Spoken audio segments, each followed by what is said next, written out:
Let us start our new lecture today. आज के इस लेक्चर में we will be discussing producer equilibrium.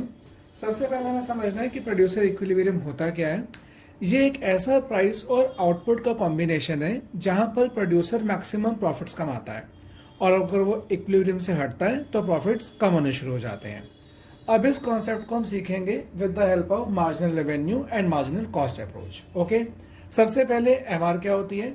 MR additional revenue होती है जो प्रोड्यूसर कमाता है by selling one more unit of output. और मार्जिनल कॉस्ट क्या होती है. ये वो कॉस्ट है जो एडिशनल रूप से एक प्रोड्यूसर इनकर करता है एक एडिशनल आउटपुट को बनाने के लिए. नाउ इस अप्रोच के हिसाब से इन दो कंडीशंस का साथ साथ सेटिस्फाई होना जरूरी है. पहला कंडीशन, मार्जिनल कॉस्ट और मार्जिनल रेवेन्यू बराबर होनी चाहिए. अब यहाँ पर प्रश्न उठता है कि ये क्यों होनी चाहिए, तो चलिए समझते हैं. अगर ये नहीं है तो क्या होगा. अगर माना ये बराबर नहीं है तो क्या होगा, ध्यान से देखिएगा.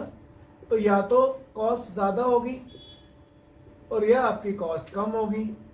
अगर ये कंडीशन सेटिस्फाई नहीं होती है तो यही तो होगा ना, या कॉस्ट ज्यादा या कॉस्ट कम.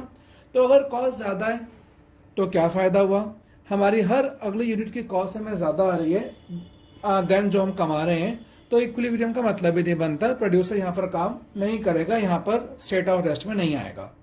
यहाँ पर कॉस्ट कम है और रेवेन्यू ज्यादा हो रही है मार्जिनल रूप से, तो यहाँ पर भी रुकने का सवाल नहीं होता. स्टेट ऑफ रेस्ट नहीं आएगा, इक्विलिब्रियम नहीं आएगा, क्योंकि यहाँ कॉस्ट ज्यादा है तो नुकसान की संभावना है, नुकसान हो रहे हैं. यहाँ पर कॉस्ट कम है तो हमें फायदे होते हैं, राइट. तो इसीलिए हमारा कंडीशन क्या बन जाता है कि जहां पर मार्जिनल कॉस्ट और मार्जिनल रेवेन्यू बराबर हो जाए वो हमारा क्या आ जाएगा, प्रोड्यूसर इक्विलिब्रियम. अब ये कंडीशन को साथ साथ अपने को सेकंड कंडीशन को भी सेटिस्फाई करवाना पड़ता है, मतलब दोनों को एक साथ सेटिस्फाई होना जरूरी है. चलिए अब समझते हैं दूसरा condition. MC is greater than MR after MC is equal to MR output level. यानी जिस आउटपुट लेवल पर MC और MR बराबर आ जाएं, अगर हम उस आउटपुट से आगे जाएं एज अ प्रोड्यूसर, अगर हम उस आउटपुट से आगे जाते हैं तो MC हमारी MR से ज्यादा हो जाती है. ये मेरी कंडीशन है. अब इस कंडीशन को थोड़ा सा और समझते हैं with the help of diagram, तो सेकेंड कंडीशन ज्यादा क्लियर होगी. चलो लेट्स स्टार्ट दिस.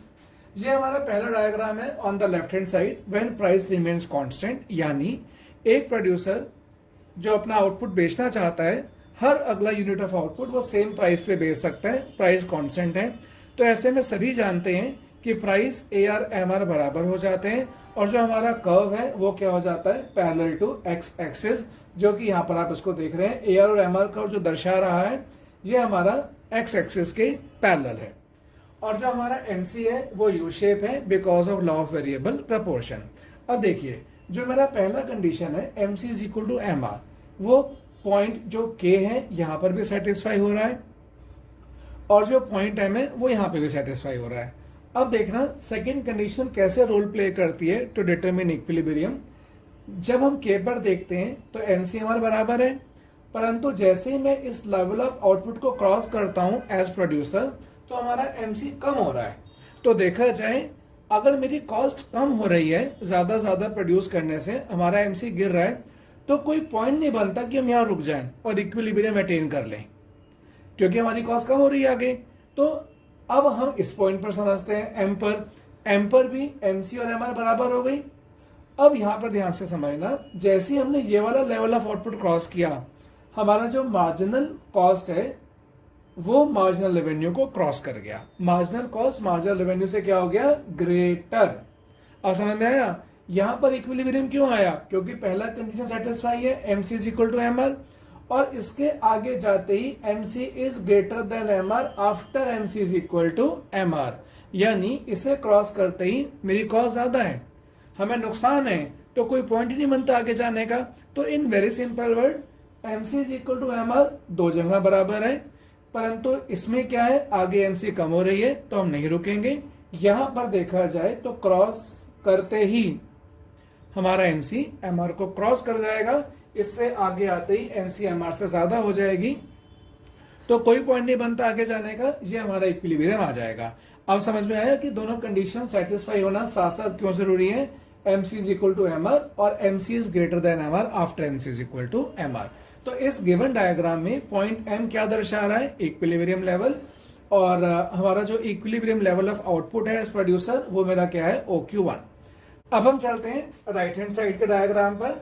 यहां पर बच्चों कौन सा केस हम समझने जा रहे हैं, जब आपका प्राइस गिरता है, व्हेन प्राइस फॉल्स, यानी अगर प्रोड्यूसर को ज्यादा सामान बेचना है तो प्राइस उसे कम करना पड़ेगा। इस सिचुएशन में प्राइस हमारा नीचे आ रहा है। तो पहली बात सबको पता होनी चाहिए, ऐसी कंडीशन में, ऐसी सिचुएशन में जो हमारा MR है वो डाउनवर्ड स्लोपिंग होता है, ऊपर से नीचे की ओर आता है। MC as we know U shape होता है। यहां पर भी बच्चों पॉइंट L और पॉइंट R दो पॉइंट हम देख सकते हैं जहां पर MC और MR बराबर है। अब आपको आई होप ये अपने आप समझ में आना शुरू हो जाएगा कि L पर इक्विलिब्रियम क्यों नहीं है, क्योंकि आगे मेरी मार्जिनल कॉस्ट कम हो रही है। और R पर मेरा इक्विलिब्रियम क्यों है, क्योंकि R पर MCMR तो बराबर है ही है, और उसे क्रॉस करते ही OQ1 से आगे जाते ही MC is more than the MR, तो आगे प्रोड्यूसर नहीं जाना चाहेगा, आगे हमारी कॉस्टिंग ज्यादा है, इसलिए R हमारा क्या आ जाता है, प्रोड्यूसर इक्विलिब्रियम। आई होप बच्चों ये आपको अच्छे से समझ में आया। Thank you.